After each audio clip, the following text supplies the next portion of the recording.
ನಿಮ್ಮ first ಟ್ರೆಕ್‌ಗೆ prepare ಆಗ್ತಾ ಇದ್ದೀರಾ? ಹಾಗಿದ್ರೆ 5 ಮಿಸ್ಟೇಕ್ ಮಾತ್ರ ಮಾಡಕ್ ಹೋಗ್ಬೇಡಿ. ಮೊದಲನೇದು, ನೀವು ಹೊಸ್ದಾಗಿ ತಗೊಂಡಿರೋ ಟ್ರೆಕ್ಕಿಂಗ್ ಶೂಸ್‌ನ ಡೈರೆಕ್ಟಾಗಿ ಟ್ರೆಕ್ಕಿಗೆ ಎತ್ಕೊಂಡು ಹೋಗ್ಬೇಡಿ. ಒಂದ್ 2-3 ದಿನ ಮನೆ ಹತ್ರ ಯೂಸ್ ಮಾಡಿ, ಬ್ರೇಕ್ ಇನ್ ಮಾಡಿ. ಇಲ್ಲ ಅಂದ್ರೆ ಕಾಲಲ್ಲಿ ಬ್ಲಿಸ್ಟರ್ಸ್ ಆಗೋದಂತೂ ಗ್ಯಾರಂಟಿ. ಎರಡನೇದು, ಪ್ಯಾಕಿಂಗು. ತುಂಬಾ ಜನ ಮಾಡೋ ದೊಡ್ಡ ಮಿಸ್ಟೇಕ್ ಅಂದ್ರೆ ಓವರ್ ಪ್ಯಾಕಿಂಗು. ಏನೋ ಒಳ್ಳೆ ಎವರೆಸ್ಟ್ ಎಕ್ಸ್‌ಪೆಡಿಷನ್‌ಗೆ ಪ್ಯಾಕ್ ಮಾಡೋ ತರ ಮಾಡ್ತಾರೆ. ಬಟ್ ಆದ್ರೆ ಅದ್ರಲ್ಲಿ ಅರ್ಧಕ್ಕರ್ಧ ಯೂಸ್‌ಲೆಸ್ ಐಟಮ್ಸ್‌ನ ಪ್ಯಾಕ್ ಮಾಡ್ಕೊಂಡು ಹೋಗ್ತೀರಾ. ಸೊ ಆದಷ್ಟು ಕಮ್ಮಿ ಎತ್ಕೊಂಡು ಹೋಗಿ. ನೀವೆಷ್ಟು ಕಮ್ಮಿ ಎತ್ಕೊಂಡು ಹೋಗ್ತೀರೋ ಅಷ್ಟು ಟ್ರೆಕ್ ಈಸಿ ಆಗಿರುತ್ತೆ. ಮೂರನೇದು, ನೀರ್ ಕಮ್ಮಿ ಕುಡಿಯೋದು. ನಾನು ಮೊದಲೇ ಹೇಳಿದೀನಿ, ನೀರ್ ಕಮ್ಮಿ ಕುಡಿಯೋದ್ರಿಂದ AMS ಆಗೋ ಚಾನ್ಸಸ್ ಜಾಸ್ತಿ ಇರುತ್ತೆ.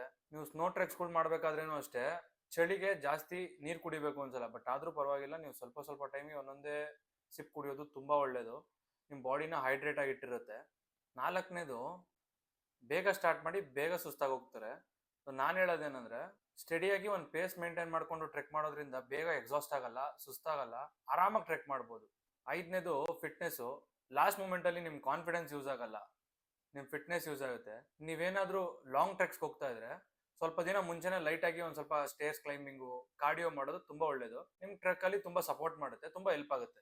ನಾನು ಬಿಗಿನರ್ ಆಗಿದ್ದಾಗ ಇದ್ರಲ್ಲಿ ಕೆಲವೊಂದು ತಪ್ಪುಗಳು ನಾನು ಕೂಡ ಮಾಡಿದ್ದೀನಿ. ನೀವು ಆ ತಪ್ಪುಗಳನ್ನ ಮಾಡಕ್ ಹೋಗ್ಬೇಡಿ. ಟ್ರೆಕ್ ಚೆನ್ನಾಗಿ ಮಾಡಿ, ಹುಷಾರಾಗಿ ಮಾಡಿ.